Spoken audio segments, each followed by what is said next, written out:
DETV Sports Update is powered by DART, Delaware's transit service. Moving forward.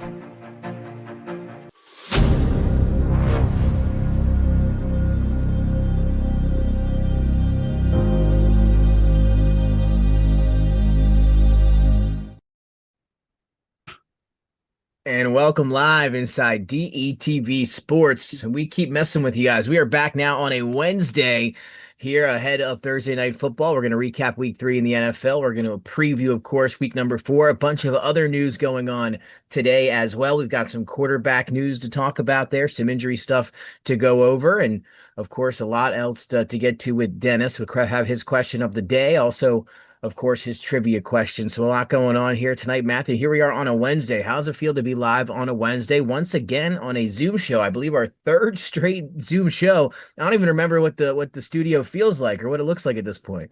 I mean, it's crazy, right? I mean, we're all getting used to it's like COVID again, I was man. about to What's say, it's going like on? 2019, 2020. This is crazy. How you feeling on a Wednesday? You still got still have that energy you're gonna bring on a Monday, or are you a little tired now that we're midway through the week? No, I took some shots of scotch, so I'm ready, man. Let's do it.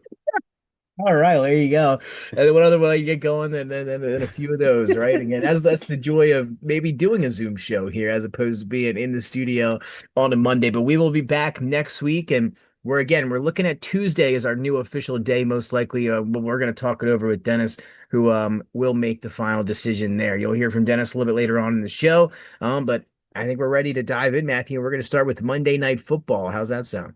Sounds good to me. Let's All right, go. let's dive in. Let's talk about it. And gonna have to talk about the Baltimore Ravens. They go down to the Detroit Lions. Again, these road teams in prime time on national television continue to do work. It was the Buccaneers last Monday against the Texans on the road. Also, then tonight, or on Monday night, excuse me, Detroit goes into Baltimore at M&T Bank Stadium and takes them out 38-30. With the Lions are pretty much in control for most of this one.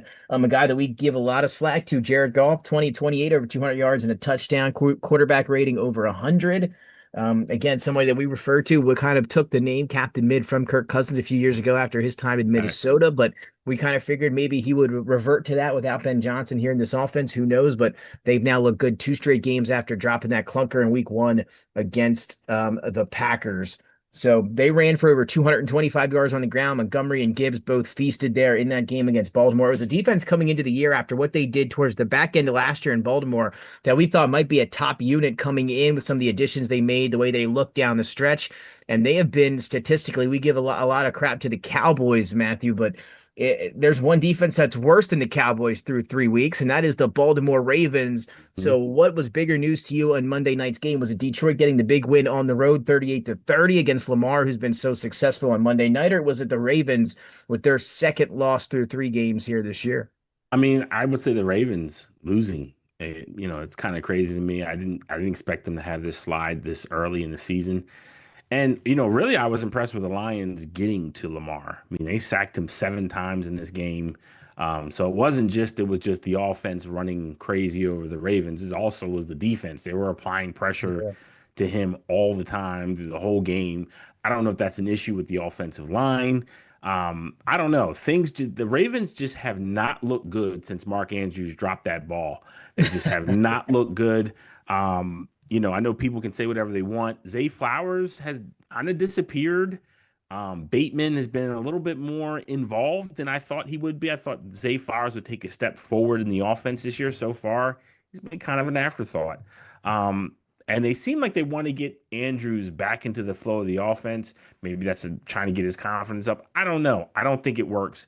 And then I'll say this too. Also, it's not just the offensive line. It's not just the defense. It's Derrick Henry, all of a sudden, a guy that has been stable through his whole career, doesn't have the ability to hold on to the ball. It's crazy to me.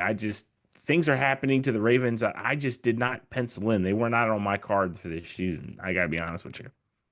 Yeah, I agree. I couldn't agree more. You mentioned the Lions defense. They lose Aaron Glenn. They lose Ben Johnson. Both coordinators gone from last year, and that defense Yep. looked fantastic yesterday. Obviously, getting Hutchinson back healthy was a big part of that. But you said it, 7 sacks on Lamar. I mean, it looked like they had a great game plan, kind of a different look that he showed the Ravens there defensively for Detroit. And yeah, they got the win. Again, very surprising to me going back to the defense for Baltimore. I thought that was going to be maybe something that they could, lean their hats on coming into this year. It's been the complete opposite. Again, having a worse defense statistically than the Dallas Cowboys have had through 3 weeks. They're just getting absolutely, destroyed. They give up 40 to the Bills a few weeks ago. They give up a 38 to the Lions. And then, of course, I think they only played Cleveland in between then, whose offense is, pretty much abysmal at this point. Anyway, so you mentioned Derrick Henry on 683 touches from week 18 of the 2022 season through the end of 2024. He fumbled just 3 times, and now he's fumbled 3 times on just 43 touches this year. A huge fumble again in the fourth quarter of this game. Are you worried at all? I mean, you mentioned a little bit there. Are you worried at all about Derrick Henry going forward, or do you think, the Ravens are going to be able to, because they have Lamar Jackson, the two-time MVP, are they going to be able to right this ship here? I think they'll right the ship with Lamar. I think Lamar will steady them. I will say this. I do think this is the beginning of Henry's decline. I've been kind of waiting for it. I mean, this is a guy that has been a power back for years in the league. No matter what people like to think, running back is a war of attrition. They go through so much pounding and they go through so many collisions each time they touch that ball. Eventually, it does come all forward. And Derrick Henry has always been a physical runner. He's a big guy to begin with. So all those things contribute, I think, to a situation in which we're starting to see Derrick Henry's decline a little bit more than probably, maybe some people might have thought, like myself, that this is going to be happening earlier in the season. I thought this was going to happen when he first signed with them, honestly. But he had a tremendous year last year. Hats off to him. But this is kind of what I was expecting from Derrick Henry. I was kind of expecting that he was going to start to see some decline just because, again, there's a lot of wear and tear with Derrick Henry. He was not a Barry Sanders, Shady McCoy type runner. He was a smash guy, and those guys, they have a little tread on them if you can get them in goal line situations. But for Derrick Henry, the way that he runs, he needs a little bit more time to get going. And once he gets going, that's the hard part. But again, I think you're starting to see some of that decline. And again, they are beat up. The Ravens are on that defensive front. No amount of BK. Kyle Van Noy is injured. Hmm. Again, the defense has not looked good. No pass rush, which has kind of been always an issue in some, regards. We talked about the Ravens recently, but some injuries in the secondary. I know Jair Alexander still hurt, et cetera, there. So they're going to have to figure out something defensively. But again, the offense is there like usual. We're not worried about that. They're going to be able to outscore a lot of teams anyway. So, but again, once you get to the playoffs, the defense is going to have to be in good shape by then. We'll see if they can make the improvements to get there. Again, yesterday, Montgomery had a career high in rushing yards on Monday, Crazy. 151 on just 12 carries. A big game for him. And of course, Gibbs had a huge game as well. In that game, the Ravens allowed touchdown drives of 96 and 98 yards. Are the first team to allow multiple 95-yard touchdown drives on Monday Night Football. So again, defense going to have to figure something out there. Detroit, now the favorites, Matthew, to win the NFC after that big performance against the Ravens on Monday. So that leads us to a team that's now second in the odds to win the NFC, and that is the defending Super Bowl champion, the Philadelphia Eagles, who are down majority of that game. Of course, I almost said to the St. Louis Rams. I was thinking it to the LA Rams on Hmm. Sunday, a game that the Rams had circled on that calendar after the playoff loss in the snow at the Link last season. Rams went out, they brought the energy early, big touchdowns, went up big at the half, but then Jalen Hurts and the offense got some things going there in the second half. But the big part of it, 2 blocked field goals and one, the game is sealing blocked by Jordan Davis, then returned for a touchdown to basically win the game there. So if you watched it, it was a heck of a game to watch all the way through. I know I was loving every second of that one there. And Matthew, your takeaways from that comeback victory for the Eagles, who again through that first half looked like the offense had looked through the first 3 weeks. Very worrisome there, able to open it Hmm. up though, and able to take advantage and put that ball in the air in the second half. Smitty with a big game, AJ Brown with a big game, and Jalen Hurts with a big game. They get it done in the second half.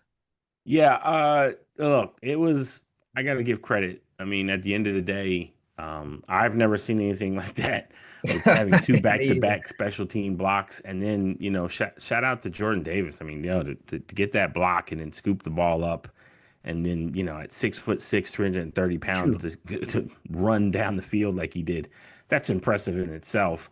Um, I'll be honest with you.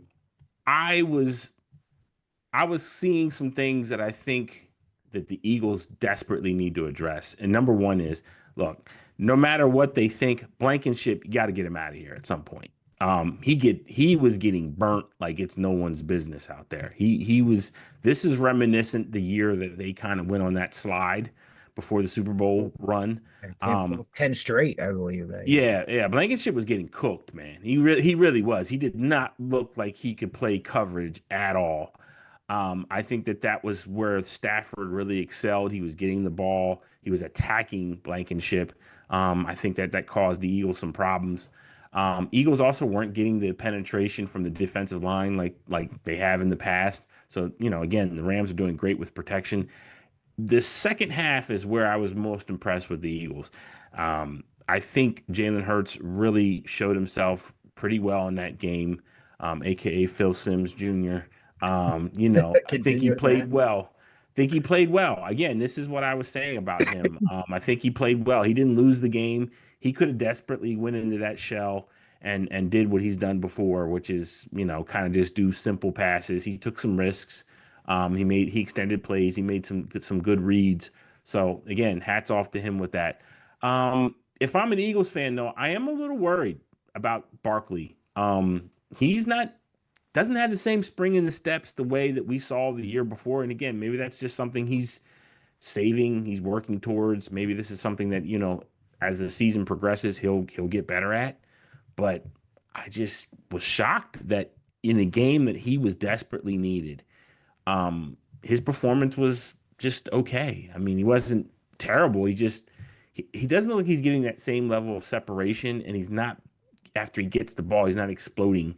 So I'm a little surprised by that. Again, that could just be something that the Eagles don't really want to, feature him a ton in the early parts of this season. So maybe something later on in the season he'll get more, what he does. But again, this is what good teams do. They get lucky, and the Eagles, they have been lucky. Last three games, again, no shade. Yes, this is what good teams do. This is why when people were crying about the Kansas City Chiefs, I was telling people this is what good teams do. They get lucky because when you're lucky, you're often good. And the Eagles have an embarrassment of riches. I saw people online that were, oh, this is so lucky. See how lucky they are. No, this is what good teams do. They are lucky because they are lucky enough that a guy like Jordan Davis is on special teams. They're lucky enough that when their number one feature weapon is just playing okay, they have Jalen Hurts that can make plays. This is what good teams do. So I'm not really shocked by the way that they've played over the last three games. I mean, again, people online, oh, if Kelsey would have caught this, if this would have happened, yeah, okay, I hear you. But this is what good teams do. Same way that people got mad at Kansas City, this is the same hate you're going to see with the Philadelphia Eagles. When you're good, you get the breaks, and they've gotten the breaks. And I'm not shocked. I'm not really worried about what I'm seeing. Again, like I said, I think Blankenship and the safety position has been a situation for the Eagles for the last couple seasons. They tried to address it in some points, but I don't think Blankenship's the answer. I really don't. Not long term. I think you got to get rid of him. He is not a great player in coverage. So I think that's something that Howie and his crew will I think address in the draft, probably with the way they've been drafting. I'm sure they'll get a Pro Bowler somehow, especially with the way he's been attacking the draft. So, yeah, again, it doesn't change my pick. Again, I think people are crazy. I think with this NFC, when people are saying, "Oh yeah, the Lions," see, it's pervert. Yeah, see, they're gonna beat the Eagles. Nah, man, I still don't see it. As well as the Lions have played, and as quote unquote lucky as the Eagles have been, the Eagles are the better team. It's not even really a debate, honestly. And this is the scary part, I would think, for most of people who are watching this. We still haven't seen the Eagles play their game, really. Like the games that they've played, they're just playing. We haven't seen them hit their peak yet. I've seen the Lions hit their peak. We just saw it. They had two runners that got over what, 250? I think the two runners did, Gibbs and Yep. Montgomery. Yeah. And golf through, I think, what is it, 250 something and a touchdown. So that's great. But and they got 7 sacks. So that was a beautiful game that the Lions played. We haven't seen that game yet with the Philadelphia Eagles. So and they're still 3-0. So again, at the end of the day, people can hate it. I know people thought I was going to come out here and bash them for it. But again, as I said, good teams get lucky, and they're a good team, so they're going to be lucky. That's right. Good teams got to put yourself in a position to be lucky, right? And that's what they were able to do, as you mentioned. Let's talk about Jordan Davis, like you said. Just want a few things about him. What a complete 180. Well, I guess not complete 180, but what a 180 we're seeing out of him. Out of shape that rookie year, couldn't get on the field many snaps. They draft Jalen Carter the following year. Again, Jordan Davis not much of an impact in his second year, but over the last year and a half, he's starting to lose that weight. He's gotten in shape, gotten in better. With defense coordinator Vic Fangio, gotten more on his good side. And now we're seeing him start to make some plays, especially when Jalen Carter had to leave that game against Dallas, with the incident in week number 1. He was able to step in, make a huge impact in the run game, just overall there on the defensive interior line. And then, 2 big field goals like that to block that, to bring that energy. Again, he knew if he's in the shape he's in 2 or 3 years ago, maybe he doesn't make that play or even in the game to make a play like that. Correct. So again, he's done so much to get his body back, in shape to be out there. And not only that, he's making an impact when he is out there. So he's been phenomenal. And again, him continuing to get better and better is going to be great for that defensive line, because announced today, Nolan Smith going to have to go to IR, strained triceps, in that game against the Rams, and the comeback win on Sunday. So not a great news there. He's going to have to miss the next 4 games. So again, that pass rush that was already, again, not great, or not as good as what we saw last year with those other guys, Milton Williams, Sweat, etc. Takes a little bit of a hit here. So Zadarius Smith, who they recently signed, gonna, get some more time, gonna have to make an impact there. But again, Davis has been good. Also interesting, CJ was released by the Houston Texans earlier today in a shocking move. From Houston. So, and everybody online saying the Eagles got to go back and get him, go get him this and that. He come back. He can play safety. Well, there's a rule that you cannot get a player back on your team after trading him if he did not play 4 games with the team that you traded him to. So he played only 3 games with the Texans, unfortunately. So that puts him out of consideration to come back, to the Eagles. 1 more game would have been real nice if they were able to do that. I know that's where my mind went first, but unable to do that. So again, we'll have to move on and get something different there. And then you made some great points about Saquon Barkley. We made these points. We weren't worried about him coming in, but with the touches, again, leading the NFL over 350, close to 400 touches, I think over that in the playoffs included last year. We talked about how the running backs have been that effective the following year, having that many touches. Listen to this. Saquon Barkley, Matthew, 3.3 yards per carry this year. That is the lowest he has had through the first 3 games, of his career, dating back all the way to 2021, that awful year with the Giants. He's never started a season, below 4 yards per carry.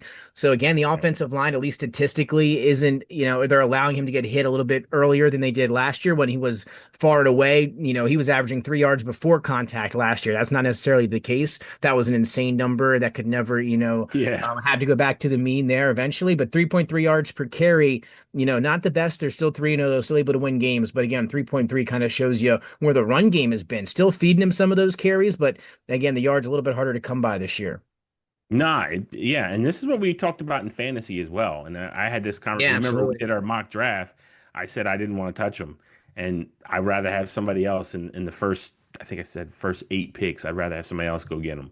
And this is kind of why, because I do think even if he has a great second half season, which is, again, in the realm of possibilities with his talent, it's not going to help you in fantasy. So in fantasy, you need to get as many wins as you can throughout the season. You can't really wait for a guy to have the second half. It's like the Eddie Lacy effect a few years ago. It's like, Eddie Lacy would be terrible for the first half of the season. And in the second half, when it got really cold, Eddie would start doing this thing. You can't wait for that. Yeah. So you can't do that. You can't wait for that. So again, I still think he's going to have a good season. I just don't think he's going to have the insane season he had the year before. Again, I agree 100%. And again, the difference so far this year has been he hasn't broken off those huge touchdown home run, those home run hitters that he had last year, 40-yard touchdown, 60-yard touchdown, 80-yard touchdown. We haven't seen any of those yet. So I think those will come here, as we get more into the season, but haven't come yet for Saquon. 3.3 yards per carry. Eagles, though, still 3-0 after the comeback victory over the Rams. So we'll get to a few other recaps here. One of them was the Chiefs getting an ugly win on Sunday Night Football over the Yep. Giants in New York. Again, the Chiefs still don't look fantastic, but they It were looked able terrible. to Let's get just, the I'll win be here honest. on It the looked road. The terrible. Giants looked really bad in this one too. I mean, we're going to talk Yeah. about this. And because they looked really bad, Brian Daboll saying he made the choice to now switch his starting quarterback to the rookie out of Ole Miss, a guy that we're fond of. Jackson Dart gets his number There you called all go. the way here, just week 4. We had a discussion before the season started. GM Joe Shane saying he didn't want him to play at all, didn't want him to see a snap, or I guess not a snap, but a start this year for the Hmm. Giants. Wanted him to sit back and learn. Well, how about this? 3 weeks in, and they're already getting that call. Do you buy that this is just a head coach decision, or do you think maybe the owner, John Mara, and the general manager, somebody else, kind of made this call here? Unusual that it's just after 3 weeks. Are you surprised they're doing it this quickly? Oh, it's definitely somebody else that's made that call. I do believe and there was actually betting lines on this that he was going to come in, week 8. I think is what the most popular Yeah, bet I was. think that was when I think that's what maybe my guess was right after the bye week, Hmm. potentially when we started talking about it. Yeah. So I think whatever the reason is, I think people are starting to see that Russell Wilson is not Russell Wilson. Man, it Uh, was brutal. it was bad. It was really bad.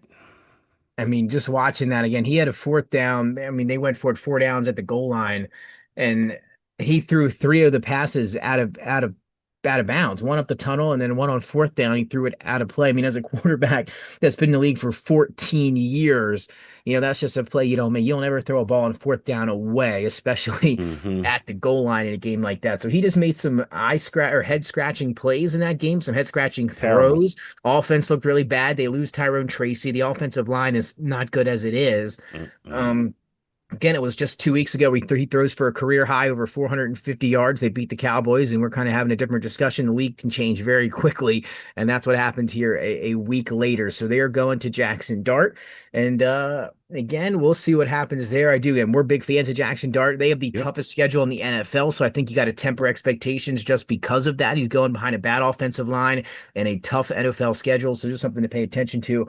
But we're happy to see him get some playing time here early. So we'll see what happens with the Giants. And then speaking with the Giants and sticking with them, we got to now have the other side of the coin here in a conversation about Russell Wilson, who now may be officially done as a starter here in the NFL. We mentioned it in his 14th season. Everybody remembers the fond times in Seattle, a few Super Bowl appearances, a Super Bowl championship, some Pro Bowls, and some Right. statistical records as well for Russ.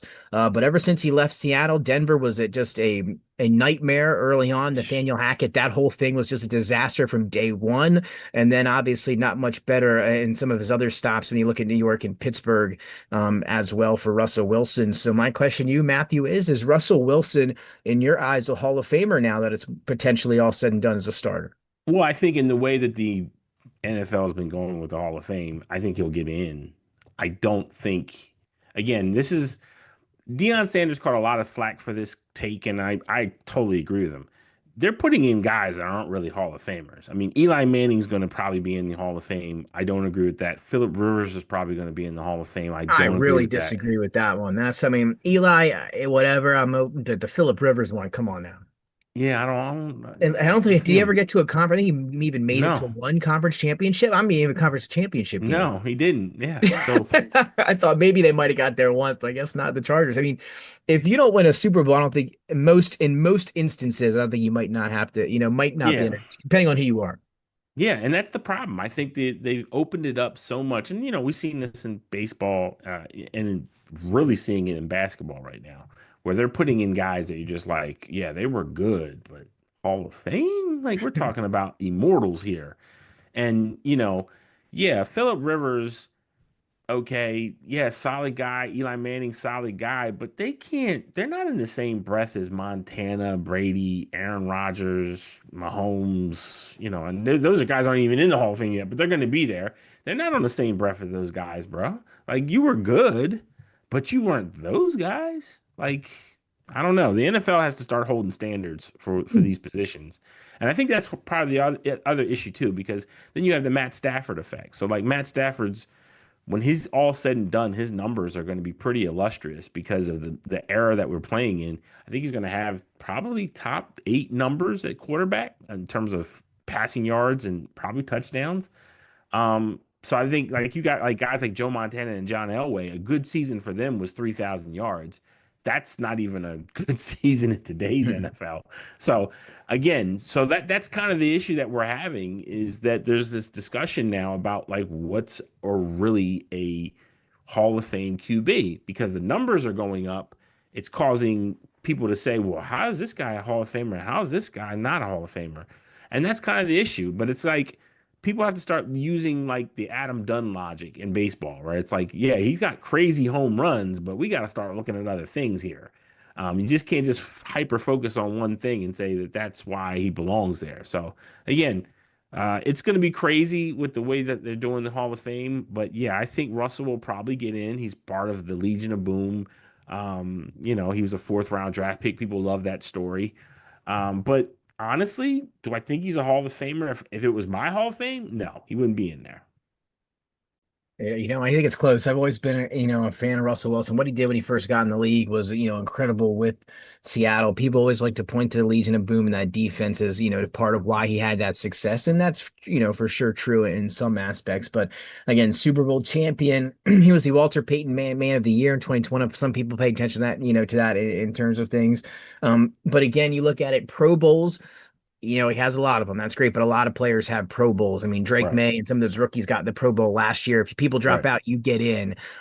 Again, for most first wins for a quarterback in his first 9 seasons in NFL history, so he has the record there. You got to like that one. First quarterback with 9 consecutive winning seasons, most touchdown passes by a rookie of the year. So he has all that stuff.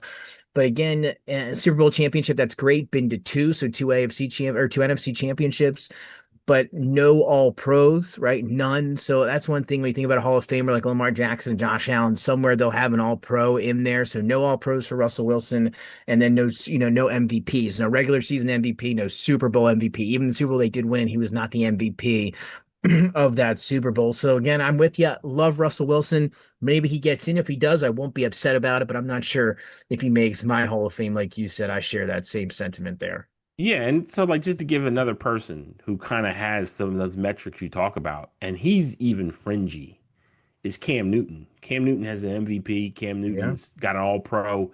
Cam Newton took a team to the that did not have a Legion of Boom type defense. He took them to the Super Bowl.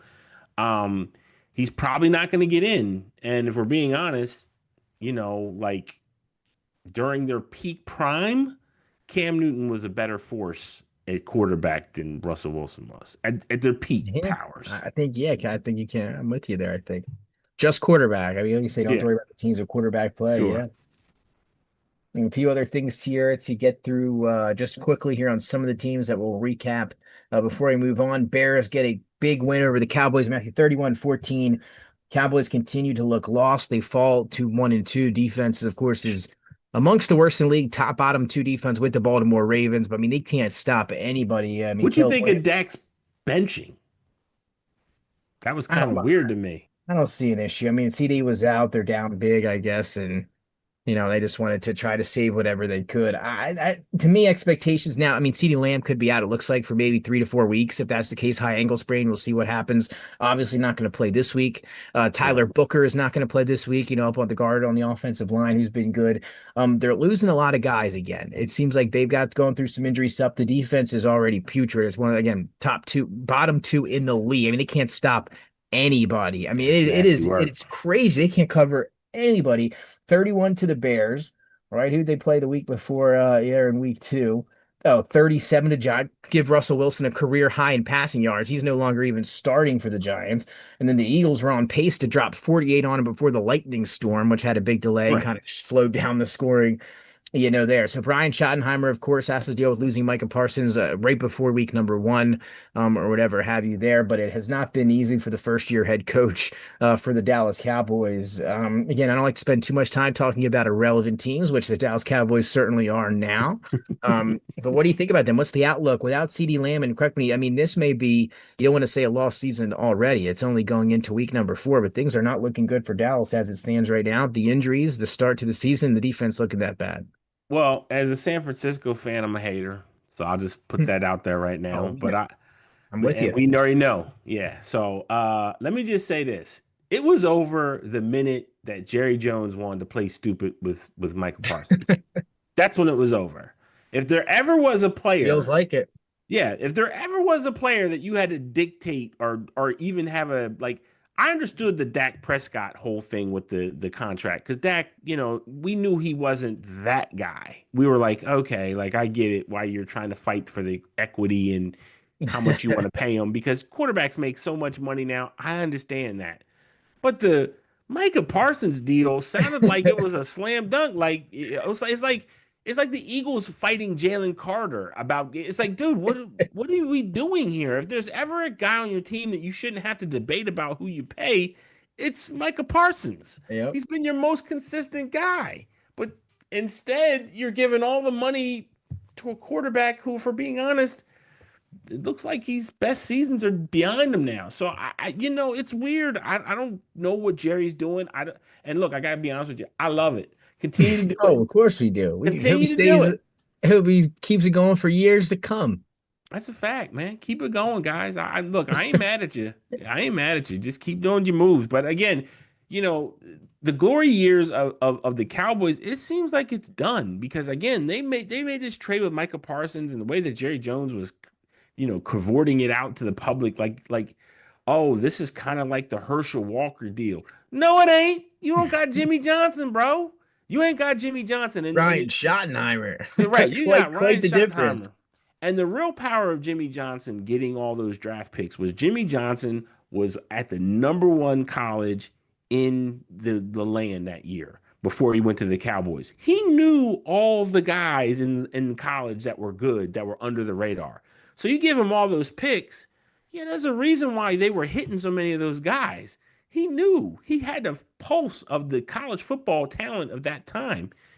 Ryan Schottenheimer doesn't have that right now. You give Ryan Schottenheimer all these picks, okay? He doesn't know. I mean, again, at the end of the day, and there are no secrets in this era. Let's just also say that too. That was what? That was 87, 88? That was 88? Like, there's no secrets now in this era. I mean, we got guys from Division 2, 3, NAIA. It doesn't matter. If you can play and you got certain numbers, you're going to be on that draft board.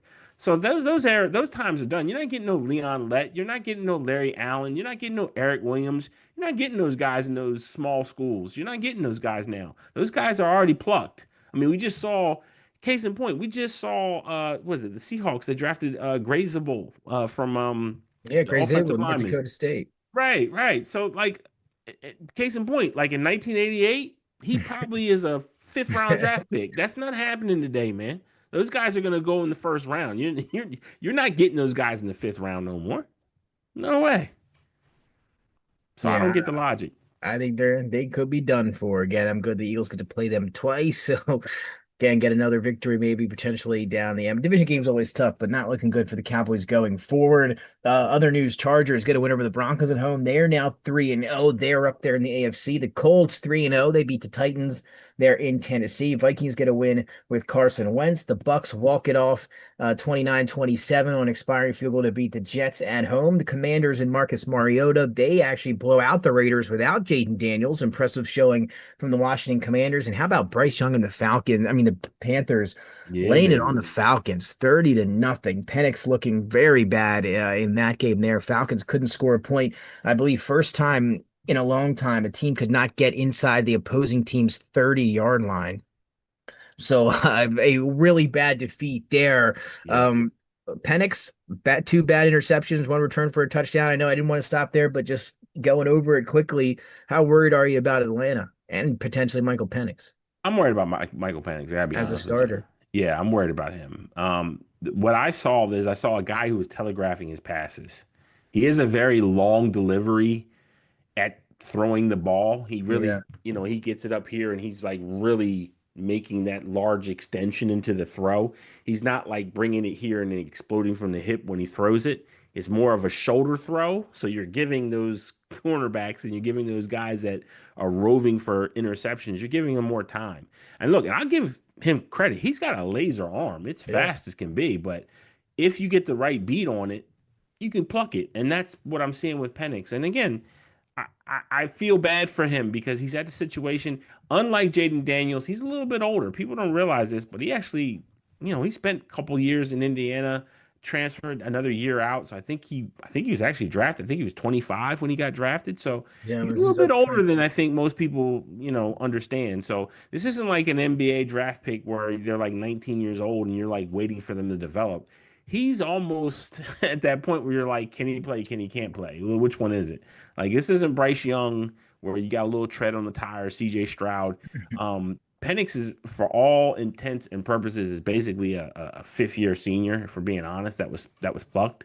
So, the Falcons they got some choices to make. Do you continue to go forward with Penix, or do you look into this draft and try to get somebody else? I don't know. They got B.J. Robinson, they've got London, they've got Pitts. They've got some really good weapons there. What they don't have is a consistent quarterback, and that's the biggest problem for them right now. Yes, no answer. Do we see Kirk Cousins again? No, Just no, not no, Atlanta, not by the no, man. could see it there. And then a question here. More impressed with the Chargers 3-0 or the Colts 3-0? Colts, Colts. Think It's they can not even keep that up? close. Look, man. People were making fun of the owner's, the ex owner's daughter being down there with the That's headphones right. Yeah, on, I've and seen and some of the, that. she's been look, man. Since she's been down there, they're kicking butt. Whatever they're doing, they just got to continue to do it. If they're eating Wheaties or they got some pregame ritual that they've been doing the last 3 weeks, just continue it because it's working. I mean, look, Taylor's running like he was a couple years ago. Man, he looks really good. Looks just special. Shane Steichen is a master guy with the RPO. He's got another kid that can run it really good. Daniel Jones, he doesn't have the talent that a lot of guys has, but he is exceptional in RPO situations. He's athletic enough to extend plays. He's athletic enough to get out of the pocket and make some runs. And he's got a great arm. He's always had a great arm. And he always makes really good throws when he gets time. You have Pittman out there who's again, he's fantasy viable. Again, if Yeah, you how about her? yeah, he was a guy I got in a draft. It was a 14-team draft. I got him in like round 12. No one thought that this was a viable guy, and he's been viable. And at the end of the day, Tyler Warren again is Yeah, continuing to show that he was Tyler a great Warren. pick for him. So um I just wonder at the end of the day, is this because the Giants were so bad that we're seeing Daniel Jones look like Peyton Manning, and we're seeing we're seeing Saquon Barkley look like Barry Sanders? Man, It I'll is tell you what. incredible to me. I got to be honest with you. Yeah, imagine who knows what's going to happen next. Somebody else leaves. Maybe maybe Wandale Robinson or somebody else goes on and is the next Jamar Chase. The way that things are going there in New York. So I who mean, knows Malik that? Neighbors might be Randy Moss. We just don't know right now at this point. I got to be honest with you. Yeah, he's been upset too. I'm sure excited to get Jackson Dart out there as well going forward. So Jackson Dart will be starting And with New and hold York. on, Nick. I want to say this one Yeah, time because I want to give you full credit on this. You before I was were a big Jackson Dart guy, and you were touting his talents before the draft process really got full ramping. And we took some credit, we took some heat because people were saying, "Oh, you guys don't like Shador, you guys do this." Well, Shador is still fighting, and they got Flacco there, so it's not like Flacco's been killing it. Jackson Dart is going to start because Jackson Dart does some things that the NFL right now is looking for with quarterbacks. And the number one difference between, and people have asked me, what's the number one difference? I don't understand what's the difference. And you can speak to this. What do you think is the number one difference between Shador and Jackson Dart in me college? personally. Yeah. To me, the mobility right off the bat, I think, I mean, it's crazy to see, right? When you look at the different profiles, but Jackson Dart is just 100 times more mobile than Shador Sanders, just, quicker twitch, better in the RPO, gets rid of the ball a little bit quicker, and obviously can use his legs a lot more. That's what comes, that's what stands out to me between Yeah. them. And Dart played way better competition in That's right, college SEC, absolutely, for 3 years. for 3 years. So again, for all the people that are thinking we're just Johnny come latelys, that again, I want to give full credit to Nick on that. He was yelling that before I was, and then once I started to see the tape, I was like, yeah, I see Yeah, what Nick we're is on it saying. early for sure.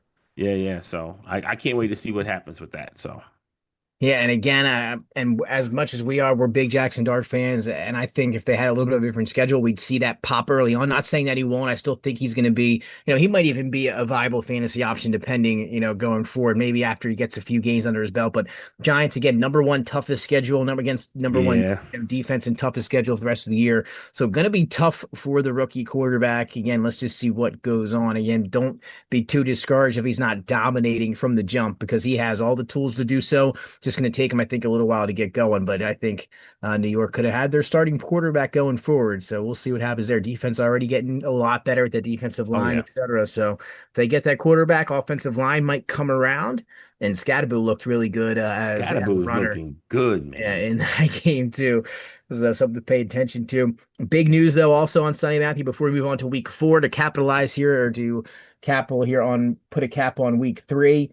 How about the Packers? They were everybody's favorite team last week, 2-0, Micah Parsons. It was the Packers Super Bowl, Packers, across the board. And I still think, for the record, they are a deep Super Bowl contender. And I do think they will be in the NFC Championship game this year, potentially against my Philadelphia Eagles. But to start, they lose this one 13-10 here against Cleveland in Cleveland. Yeah, that was A nasty. brutal loss after the 2-0 start. Again, everybody thought they were going right to the Super Bowl. What do you think this loss means for the Packers? I mean, I think it just goes to show that they're still not this polished gem that people keep pushing them out to be. Again, I've said this ad nauseum. The two best teams, and it's not even close, whoever's third is really fourth, In the is league or the NFC? NFC, is Okay. the Eagles and the Lions. Those are the two best teams in the And that's what NFC. I was going to ask you. Yep, there you Yeah, go. that's it. Everybody else is fighting really for fourth place because there's the talent gap between what the Lions have and what the Philadelphia Eagles have. No other team has those gluttony of weapons that those two teams have.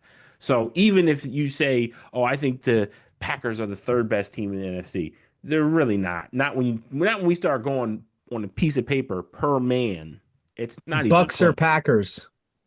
I'm going Bucks. Oh, see, okay, I like you there. Those teams are close to me. Packers or Niners? There you go. Dennis is happy to hear that one. I would go Packers. I go Okay, and Packers. then two more teams for you here because these are two teams that I think could be, in the running here down the stretch. Commanders, when healthy, or the Packers? And we just saw the Packers beat a healthy Commanders team, but down the stretch in the playoffs, he taken But probably take the Packers right now. Packers over the Commanders. Last one here, LA Rams, who I really like this year as well. I like the Rams over them. Yeah, the Rams. I'm telling you, Rams are a team that aren't getting a lot of hype right now. I think that down the stretch they're going to get hot again. I think the NFC is going to be tough here. Lions, Packers, Bucks, Eagles, and Rams. I think all contenders in the NFC. For sure there. So there you go. Packers drop one to Cleveland. We'll see if they can rebound. Sunday Night Football. They get the Cowboys with a bunch of injuries. I think that game. I don't know what the line is right now, but that could be a potential bloodbath in Dallas. We'll see. Their 7-point favorites are the Packers on the road in that game. So we'll talk about that now. Week 4 preview. We get an Ireland game this weekend. Matthew, Hold on, Sunday, I want 9:30. to talk about one other team. Go for it. Is it time to sound the alarm on CJ Stroud? Because It's another one of our guys, too. yeah, and it hurts my heart. At this point, I'm beginning to think the glass slipper has fully broke because it's not the guy that I saw.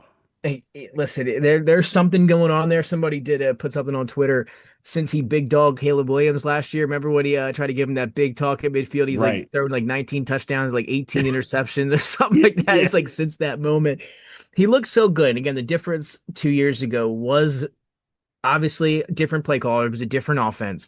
But the offensive line was a lot better. Not Hmm. only is it way worse, they trade their only effective offensive lineman, Laramie Tunsil, to the Commanders. So they already had a bad offensive line, and then they felt the need to trade their best offensive lineman. I'm not sure what the Right. thought process for Nick Caserio and company was there. But I'm with you there. They have, and again, no run game. Nick Chubb is not Nick Chubb. He is just a Mm-mm. placeholder. He's just a random back there. I mean, you just give him the ball, he'll get you 3 yards, I guess. They have no offensive line. They have no run game, and the play calling has been not great. So it is just a recipe that hasn't been good. The defense has been not bad. The defense has been pretty good on the other side. They've forced some turnovers. They made some plays, get some sacks. They're able to get to the quarterback. They got a lot of good pass rushers, but no offensive line, no run game that gives you no play action. The offense is just have had no rhythm at all so far this year. And again, a lot of that falls on CJ Stroud because we watch him, and you're right. He's not passing the eye test. I just gave you a bunch of excuses as to why maybe he's not performing as well. But I'm with you. He doesn't look the same as to what we saw. And again, different weapons as well. No, Mm. Tank Dell's been out for 2.5 years. Nico's banged up, but Nico has been there so far this year. So nothing bad there. But Kim, I will say this: if we're going to do this, we talked about this, me and you, over the years. Let's give him. I'm not ready to say it just yet. I'm going to give him another year, and if we want to be frank, if we want to give him the Trevor Lawrence treatment, we should give him 3 more years if we're going to operate under Right. the Trevor Lawrence clock, because he is. And we Sure. should have been having this discussion though about him 2 years ago, which we did, and it seems For like he just sure. keeps getting opportunity after opportunity. And again, he's been awful to start the year. Not good on Sunday. We didn't really talk about him, but they got the win over the Texans in this game. He had 5 drop passes. So again, Trevor Yeah. Lawrence 5 drop passes by the Jaguars. So that's not great. Don't want to hold it too much against him, but he hasn't looked great either. I say we give CJ Stroud No. a little bit more time like we did for Trevor Lawrence. So one last question. Who do you think has bigger draft buyer's remorse? Jacksonville taking Hunter or the Raiders taking Genty? Oh man. If I'm them, again, I wouldn't sound the alarm on either just yet. Um, I'm worried about Genty. I gotta be I'm honest. more as a player, I'm more worried about Genti. If I'm an Yes. organization, I was going to go with Genti just because they were a team that needed so much from the draft, and they chose to take a running back. You saw what the Eagles did, right? They added Saquon when everything else was complete. The Raiders Right. chose the opposite. They chose the running back first and had Yeah. no offensive line, had no secondary, had no defense as a whole. And really, again, Gino's been not great either, so no quarterback. Yeah. I'm So just not seeing remorse. that pop, man. I'm just not seeing that pop. And again, I know a couple people that were not high on Genti. Again, I liked him a lot coming out, as we all did, but he's averaging negative yards per contact on the season. So when you think about the offensive line, he is having trouble on average just getting back to the line of scrimmage Mm, before he's getting hit. So that shows you how bad the offensive line has been. So he's been getting hit in the backfield every single play. I mean, if you're a superstar, you can kind of you can make some plays and get over that. He has not been right. able to do that. So again, I think the offensive line is bad, but I also think he has been not great also. I don't think it's all the offensive line. I think it's also him, like you're saying as well. So we'll see if it gets any better. But again, Chip Kelly is a play caller. I'm not sure what he's doing here either. Yeah, Giving that's him true. 11 It's carries, true. 11 carries or whatever it was, and no passing game utilization at all. They haven't thrown him a pass. At They talked all. all offseason how they're going to use him in the screen. He has no screen pass. He hasn't caught a screen pass yet. Like, That's if you insane. draft a guy 6 overall and he has that playmaking ability, get him the ball in open space. Throw him a screen, set him up, something to get him going. Right. So like, it's a combination of bad offensive line, horrible play calling, and I do think also a little bit of Ashton Genty. Travis Hunter, again, last week he played for the first time all season, more defensive snaps than offensive snaps. So he's more of a Yeah. defender last week. So we'll see how they continue to keep utilizing him. I think he is better as a player, I think. Again, we haven't seen that Travis Hunter wide receiver we've seen at Colorado, but again, I think that is a Trevor Lawrence thing. We haven't seen that passing game really get going yet. So we'll see how it progresses. So again, I'm with you. I don't more remorse. I think Raiders. I think Travis Hunter has a better outlook going forward, but both have not popped, as you said, so far here this year. No, and after seeing Scatterboo, I'm like, bro. And Hampton also on Sunday. Yeah, Hampton looked really good on Yeah. Sunday. So seeing those guys, I'm like, oh man, maybe we didn't grab the right guy, bro. Yeah, it could be. And again, I know a few people that did feel that way. So we'll see what Yeah, happens with Ashton Genty going forward. But not a great start for the Raiders, really, with anything going on. So we'll now take that to week number 4.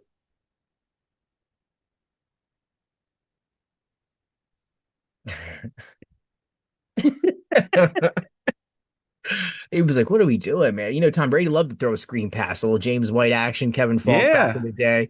So again, I don't get the utilization for Genty at all. But if he is going to get the ball, he's got to look a little bit better also. So I think that goes sure. both ways. But again, 9:30 a.m. coming up on Sunday. Matthew, a Dublin game, our first taste of 9:30 Yep. football of the year internationally. Vikings and the Steelers. Carson Wentz versus Aaron Rodgers on a Sunday morning. Will you be watching? No, I will be watching that one, even though maybe not the best game. Minnesota 2.5 point favorite, so it should be a close game. Jordan Mason and company, he looked good in his He first looked taste of real start good. without Aaron Jones last week. Jalen Warren did as well. So Steelers Vikings, when you're ready, everyone, 9:30 a.m. on Sunday morning. That'll kick off that. But before we get there, Thursday night football tomorrow night, Matthew, we've got an NFC West battle. The Cardinals coming into or will be at home in Arizona to take on the Seahawks. Both teams 2-1 coming into this one. Kyler Murray and company welcome in Jackson Smith and Jigba Sam Darnold and that Seattle Seahawks. Seattle is 1.5 point favorites on the road, over under set at 43.5. Who do you got on Thursday night in the NFC West divisional battle? Seattle. Seattle. Seattle I have no faith on the in the road. Cardinals. As long as Two, we got Kyler, 2 wins. look, the angry toddler, as long as he's out there running with the ball, The I can't. angry And toddler. shout out to James Conner. That was a horrific injury. Yeah, yeah, absolutely. Thoughts and prayers. Hope he makes a full recovery. I did not look good. But again, the problem. Oh, and by the way, if you're in fantasy, do everything you can to try to get Trey Benson off somebody who Yeah, may not waivers know ran through yet. last night. Hope you spent that fab or used that waiver wire on him for Right, sure. He looked for good in sure. He those did look limited good touches. Again, not sure if I'd go with DeMarcado will now be the backup there in Arizona, but it's going to be the Trey Benson show for for sure. sure with the Cardinals offense. Again, Cardinals 2-1. They have wins over the Saints and the Panthers, so both by one possession. So bad teams they were able to beat. Though the Panthers looked good last week, and then a tough 16-15 loss this past Sunday there to your San Francisco 49ers. Seattle has now won two in a row since they lost to the 49ers. So both teams lost coming to San Francisco, Yeah. beating the Saints and the the Steelers. So you know what? I'm going to go with Seattle too. The Witherspoon's back for the Seahawks defensively. I think defense can travel. I think they will travel in this case. Small favorites. Give me the Seahawks by a field goal. Seem Darnold, working with that JSN. We saw Seattle look really good in all three phases on Sunday: special teams, offense, and defense. So let's see if they can bring that on a short week on the road to Arizona. Hey, and like we talked about, road teams have been putting in the work here on prime time. They've been dominating these prime time matchups. So on Amazon on a Thursday, give me and Matthew the Seahawks. Dennis, where are you going?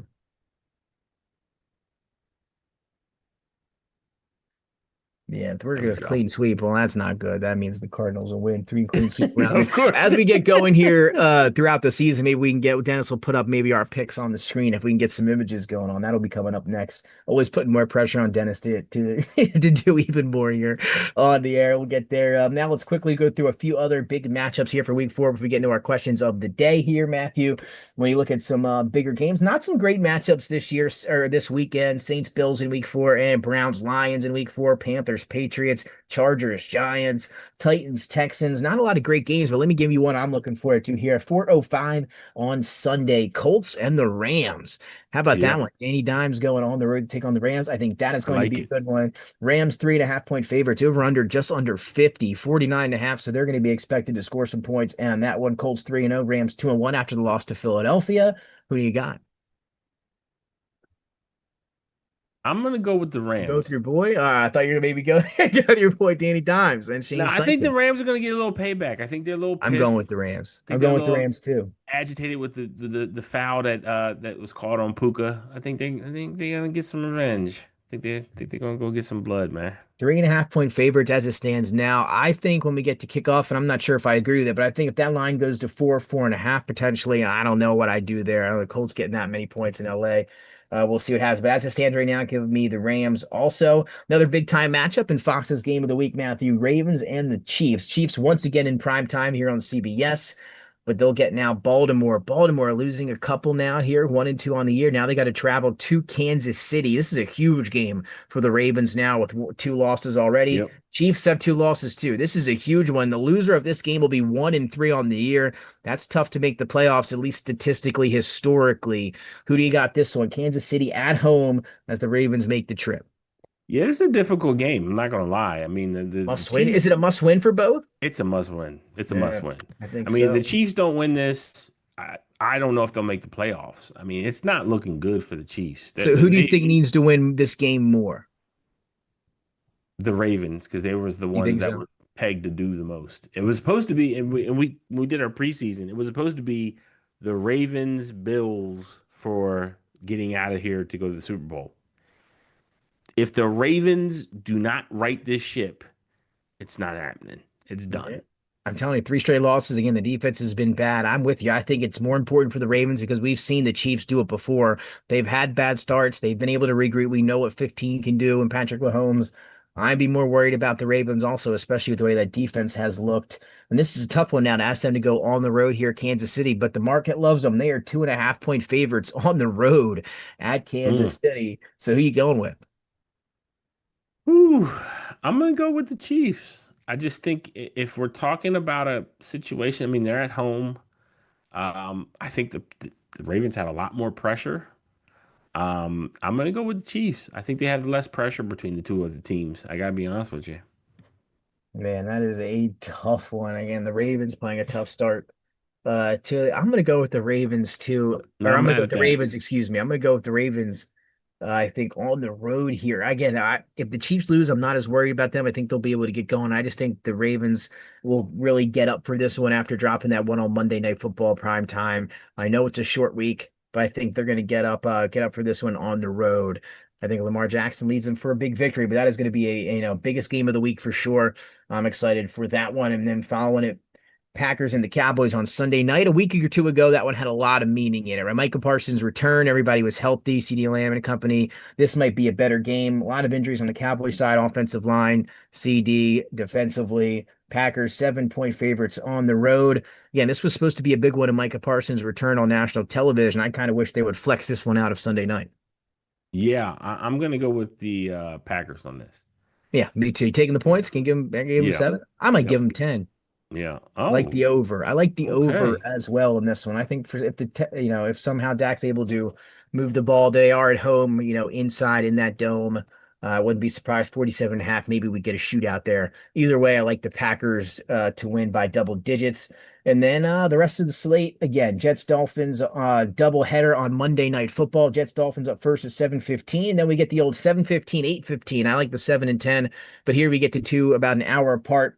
Jets and Dolphins might not even have to turn that one on, Yeah, that's depending on nasty who's work. playing. And then Bengals Broncos, still not a great one there. Just want to No, say RIP to running back Rudy Johnson, dead at 45 for Cincinnati. So, man, thoughts and prayers for him. He used to have a nice little fantasy thing going on as well he there did. for the Bengals. But two games on Monday night. Who do you like there between the Jets and the Dolphins? Bengals Broncos. I'm gonna go Dolphins and the Broncos. I mean that's just nasty all the way around. I think the Bengals, they recovered early to come back last week. I just don't think they got it in them.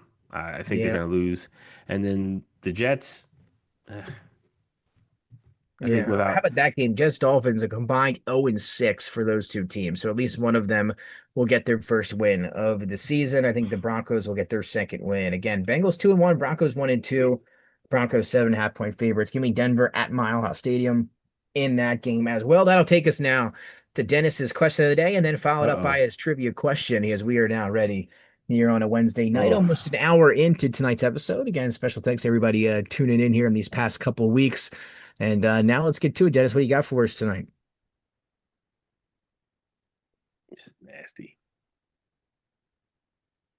All right. So we're going through after 3 weeks, which early season result in the NFL do you think is real and which is just noise? I'm going to go with my just noise, Matthew, just to start, is going to be that Packers and Browns game from Sunday.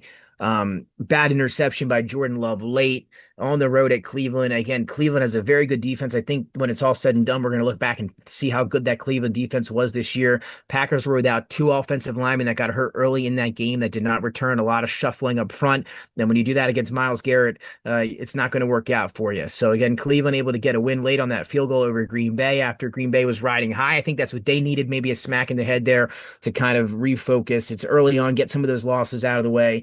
I think that's one that's just noise as we go forward, that win for Cleveland over Green Bay. Ooh, I like that. I would probably go in terms of just noise. Hmm. I will say the Panthers. Yeah. Just 30 to because, nothing, huh? yeah, Shutout. 30 to Pitch to nothing. shutout. Yeah, we still haven't seen Bryce Young. I mean, I don't think he threw even a touchdown in that game. I think I, you ran one. Yeah, I'm not sure if he yeah, threw I one. think he ran one as well, but I mean, he didn't pass for one. I'll say this too.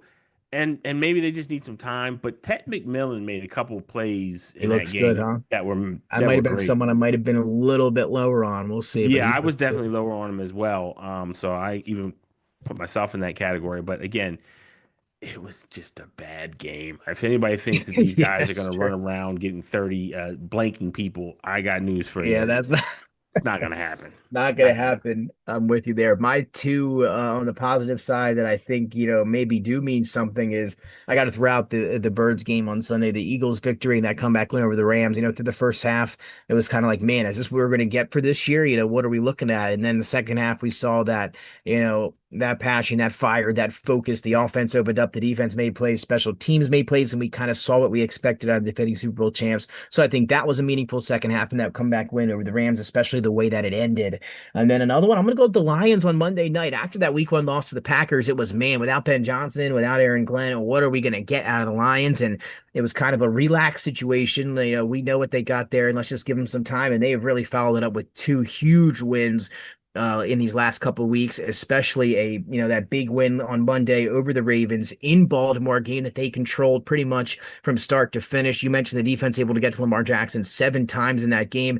If the defense is going to be able to put pressure on teams, something they couldn't do in the past, and that secondary continues to get a little bit better. They got great linebackers and Campbell, Anzalone, and leaders and guys like that, and that offense is going to be able to do what we saw last year. That was a big win over one of the AFC's best, and Lamar's been fantastic against the NFC, and the Lions to go in there and look like that and get that win on the road here early in the season. I think that kind of showed people that the Lions are still back for this year. Oh, for sure. I mean, Lions. I mean, look, great performance there. I'll be honest with you, and some people might take this as a homer pick, but I gotta say it. I mean, the fact that the Niners are 3-0 Yeah, with the injuries, injuries. with the injuries they've got, I'm impressed. I thought they'd be 1-2. I got to be honest with you, the way that just things have That's fallen right. this year for us. Um, Again, next man up. I mean, Bosa's out now for the season. Yeah, that's a tough one. Mikael Williams will be the guy that's going to get that call. And at the end of the day, I mean, that's been the issue with the 49ers, and they just keep making a situation and trying to turn, lemons into lemonade. So I mean, at the end of the day, I'm just impressed that they're 3-0. I'm impressed that the Colts are 3-0. So, I mean, for me, those performances by those two teams, I'm most impressed with everything that's going on. Because again, I thought the Colts were probably looking at a top 5 draft pick this year. I got to be honest with you. I did not expect them to be, out of that top 10. I thought they were going to be top 5. If I be frank with you, I did not like the offense. I did not like the team they assembled, and so far. Look, they're playing, and they're going to be, making a run for the playoffs this year, which is shocking to me. I'll be They got a honest. chance. They got a chance to win that division, right? The Texans were kind of the favorites there, and they have been nothing like what we expected. 0-3. Again, officially worried about the Texans. They are in trouble there, Yeah, potentially in one of the worst divisions anyway in football. This could be the Colts division, potentially, depending how Jacksonville looks. They haven't looked great either. Defense looks a little bit better, but the offense still sporadic. So again, I mean, right now they're the favorites to win that AFC South, and how could they not be with the way that they played, on all three phases so far this year? So we'll see what happens to the Colts, but they look good early with Shane Steichen, who, again, we saw what he did with the Eagles a few years back and how good that offense was. And now that he's got a quarterback, as you alluded to, Matthew, that can run that RPO and run it well, right. he's made good decisions. He's thrown some good balls. And with Jonathan Taylor as maybe the best running back in the league right now, as it stands today, heading into week Smoking. 4, they're going to be a dangerous team. So I'll take us now to Dennis's trivia question. We have reeled off Uh-oh. 2 in a row. We were down 1. I think we are up 1. So we'll see now if Dennis has the official score for you. But I think Matthew and I are now up 1. But we'll I'm, see what Dennis has to say about that. I'm Dennis, what do we got scared. for tonight? It ends tonight. Which quarterback? Oh, quarterbacks. Is that plural? Hold the NFL record for the most game-winning drives in a single season.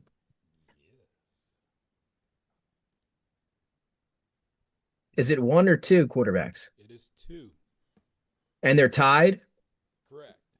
Okay. 2 game in single seasons. You think about comeback victories in a I single want to season. say, These are tough. These are tough questions. I want to say Elway.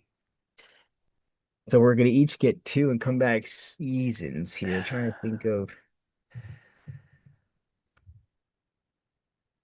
I gotta think of all the teams here. I want to say, is this Nah, you're not gonna give me no hints. I'm gonna go with the goat. I'm I gonna go. that was With, I'm gonna so go if with. you're taking him, I don't have to, so that's good. Go ahead. I'm gonna go with the goat. Hmm. Montana. Sorry, I'm joking. I thought you were gonna do it. Yeah, I'll say Tom Brady. I think he's up there. Man, I'm trying to think who else. I want to say John Elway, but maybe it's just my young mind just thinking here. I want to say Roethlisberger, but I Oh, I'm a big Ben Roethlisberger fan. Because again, when you're thinking of this, you're thinking about teams that might not have been really, really good, right? Because they would have been leading. You want teams right. that maybe have some comeback victories, in there. So I like those two. I was going to throw maybe Aaron Rodgers in the mix. Some of those years, um, down the stretch. Again, But comeback victories. So go ahead. What are you going with your two? you know what? I'm gonna go with the two goats. I'm gonna go of their era. I'm gonna go with Brady, and I'm gonna go with big neck boy. I'm gonna go with Peyton Manning. That's Oh, okay. that's I'm my gonna go. guesses. I'll go with Rodgers and Breeze then. Ooh, now you make me want to change my mind. Hey, we Oh. got 2 and 2. Let's see. That's four guesses. Maybe we can No, I'm reel gonna off stay. I'm the gonna four. lock in. I'm gonna lock in. Lock in, Dennis. What do we got?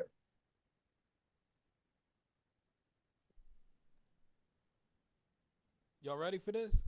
Yeah, oh Oh God. It Lord, seems like he's got us, so I can tell by his voice. Let's see. uh, Yeah.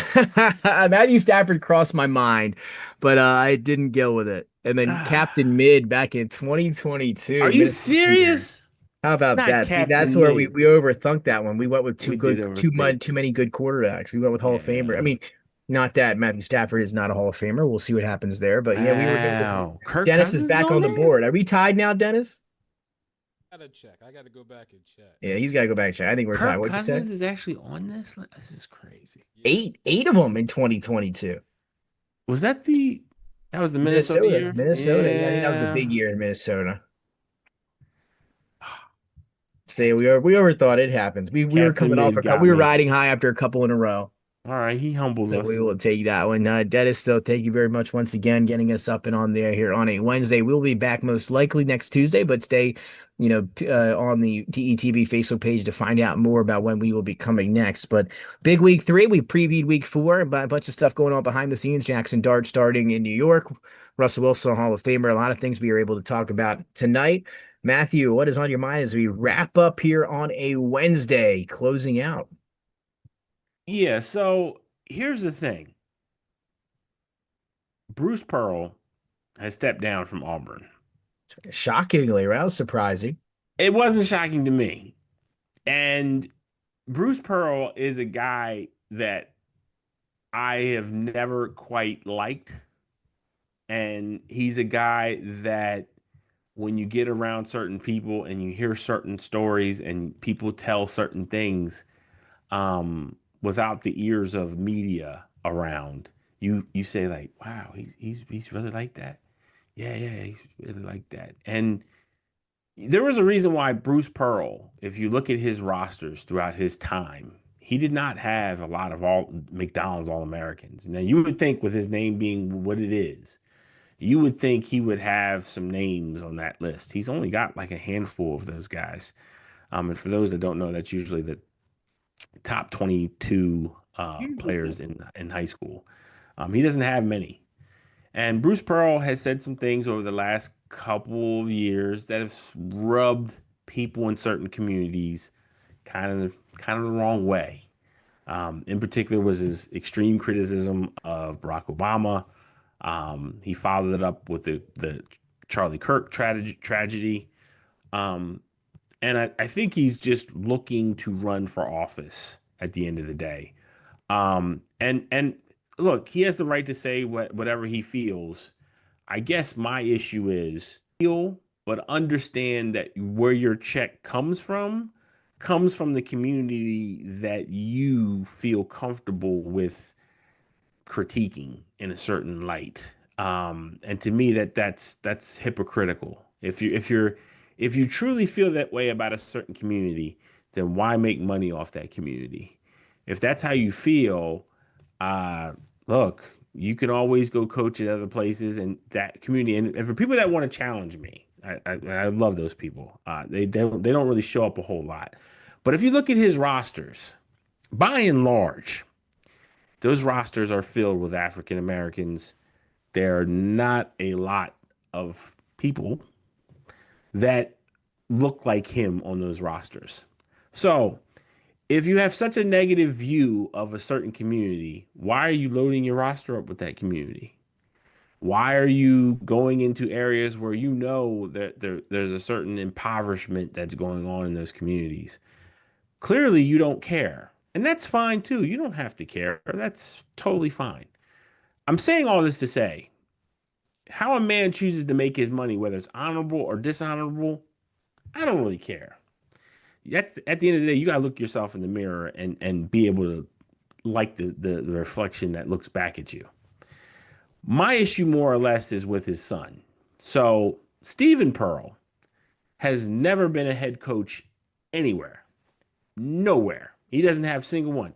And I'm the same guy that had a problem with Bronny James getting drafted. Bronny James is more qualified to get drafted than Stephen Pearl is to have a head coaching job at a Power 5 conference in basketball. It's a joke. And they gave him a 5-year contract. So he didn't get an intern contract. He didn't get a coach in waiting contract. He got a 5-year contract. How? Why? Because Bruce Pearl's his daddy? That's why he hasn't coached anybody. He doesn't know anything. He's never even been an assistant coach anywhere but where his father has been. Well, and that's what I was going to say. I mean, tell just for people that don't know if you look at it, you would think maybe he's been, coaching alongside his dad for 15 to 20 years. Right. Educate people on how long that he has been on the bench. I mean, not even just regardless, not as an assistant coach, even in general. It's 3 years. 3 years. 3 years. That's it. This isn't a guy that's, this isn't a guy that's been there for 15 years. This is a guy that was there for 3 years. And now he's walked himself into a Power 5 contract. Good luck. And here's the thing. Rick Pitino's son, just to give you a prime example, right? Rick Pitino's son at University of Minnesota. Now, Rick Pitino's son actually did more to get his contract than this kid did. He was an assistant coach at places. He went to be a head coach at a smaller college, built his way up. He didn't just walk into a Power 5 conference. This guy hasn't done anything. So again, when people like myself point out the hypocrisy of sports, where we see players who are African American dominating the sport, they can dominate the sport in every phase of it. But when it comes to getting coaching jobs, they all of a sudden those experience matters. Then, explain to me what experience does Pearl got other than the fact that his mama is Bruce Pearl's wife? What's the connection here? What's the intellectual capital that he's built over these years? He doesn't have anything. So again, at the end of the day, whether or not I agree with Bruce Pearl's political dogma doesn't really matter. My critique of Bruce Pearl is that I just don't think. I think at the end of the day, I think you made your money the wrong way, and you probably don't care about that. At the end of the day, Stephen Pearl's making his money the wrong way. This is nepotism. And at the end of the day, sports should be a meritocracy. You should keep what you kill. This guy hasn't killed anything. He hasn't done anything. He's just going to literally walk into a Power 5 conference school contract. He got a 5-year deal for the number, and I would argue the SEC is probably the number 1 basketball conference in all of America right now. He just walks into it. 3 years as being his daddy's errand boy, and that qualifies you? And I'm not one of these people that I believe that guys who sit next to their fathers, I'm not like some people. I think those guys get an intellectual capital, and those guys get things that normal people like me and you won't get. So, like, for example, Gary Kubiak's son. His son sat next to him for years picking up the game. My head coach at the 49ers, same deal. Sat years next to Shanahan picking up the game. So I'm not one of these people that I think that a coach's son shouldn't get any gigs. But dog, you gotta put some work in. You Yeah. can't just show up and just be like, I want the contract. Nah, bro. Shanahan put in time. He was an assistant coach. He was an OC for years with the Atlanta Falcons and stuff. He showed what he could do, and he got a head coaching gig. I respect that. I respect Marty Schottenheimer's son. I respect all these guys that hustle and grind to get to where they are. But dog, for you not even to do none of that, you just walk into a contract is just crazy to me. And shame on Auburn, because I'm gonna let you know right now, if this kid don't come out smoking, y'all might not get this whole thing back on track. Because again, Auburn don't got an illustrious basketball career. I mean, Cliff Ellis a couple years ago when he had Chris Porter, Doc Robinson, yeah, they looked good then. Charles Barkley and Chuck Person ain't been around for years, bro. So if Auburn don't get this right, man, I don't know when you guys might get it right again. So good luck with that.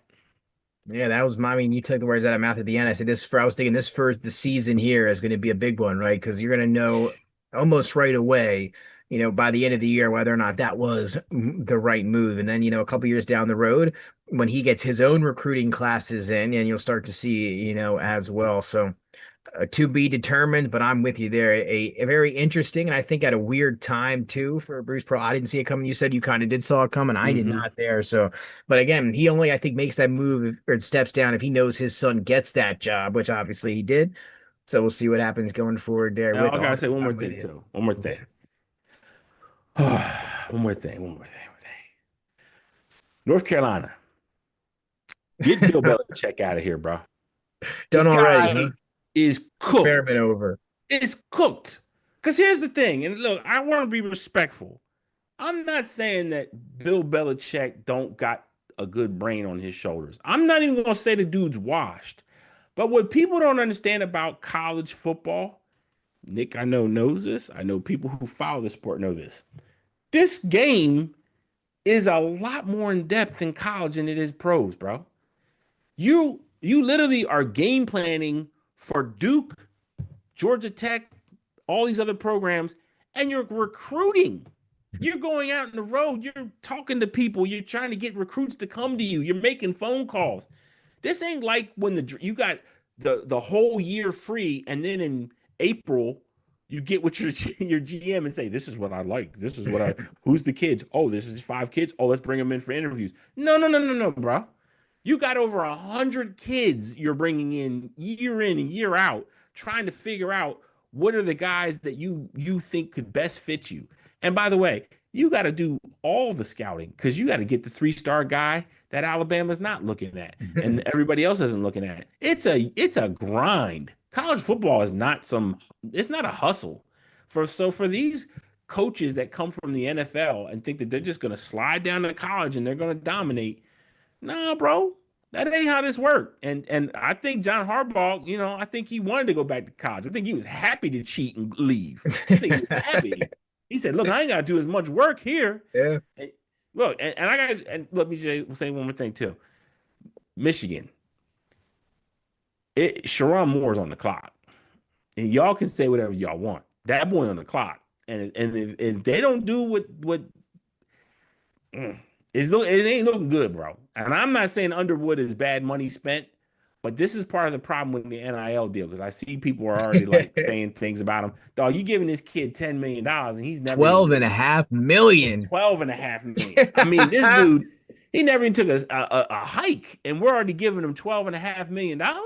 Oof, I mean, it's a look, lot. and I'm an NIL guy. I believe these kids are owed something. But man, when you start giving away money like this, and then look, I'm gonna say So this freshman, too. 18, right? 12.5 million to 18-year-old. It's crazy. What's the motivation for these guys to get to the next level? Even I mean, Yeah. Nico down in UCLA, and I don't want to butcher your last name, so I'm not even gonna try to say it. The QB that left Tennessee to go to UCLA, bro. I want my money back. You the worst ROI I've ever seen. I want my money And he back, left bro. that situation willingly. He was the one that said Yeah, he wanted to train. Remember that whole disaster in the it's off crazy. season? Yeah, I man, I mean, want my money back if I'm them, man. Get my money back. It's crazy now. It is absolutely crazy. And then again, like you said, what's the motivation, especially when they got the money and you see Carson Beck down in Miami? These guys are going to want to play 4 or 5 years too, if they can, just not to make almost more than they'd make in the NFL. And you're playing against lesser competition in college. It's Crazy, better than man. that. Yeah, I mean, look, look, man, you get to chill with the babes and do what you want to do, get your money.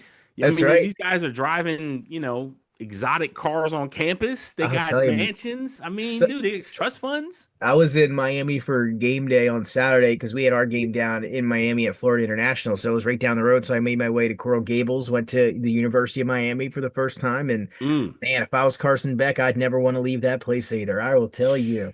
That yeah. place is I mean, beautiful. Talk Oh, it about is. campus and everything like that, and amongst other things. Fantastic for Carson It's Beck. I mean, I would a want to leave. fact. That's what I'm saying. It's a different world. If you can play there and make the money you were going to get in the NFL and the pros, why not?